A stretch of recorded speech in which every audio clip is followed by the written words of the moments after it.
tuna hian Mount Tabor kan om rin ai alo sang rau khop mai basin kan chau theilawa taxi in kan chawa ela mun he Francis kan ho enkol ania mithiang lim Francis Paul te so sonin in oma ai custody di der santa ram thiang lim mun puiber ti meyang laimu ber a center ai chu an chal ani alisua Krista etlanga alona azurtir pathum dene sta chuan mel alo dang lamta ani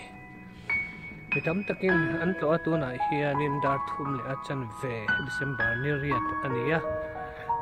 kaini po kan khalme ani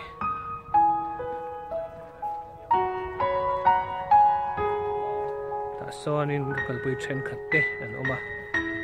groupin kan kala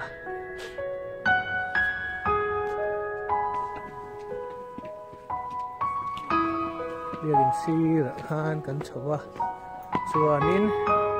la hianin khathirna lo oma an thlir ko lila ama seni chum lam zong ania dongin lam chiang lo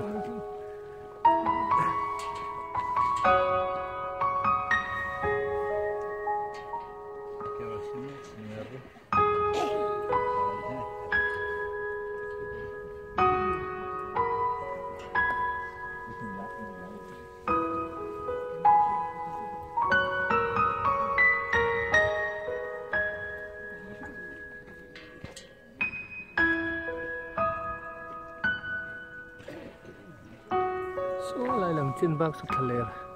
ang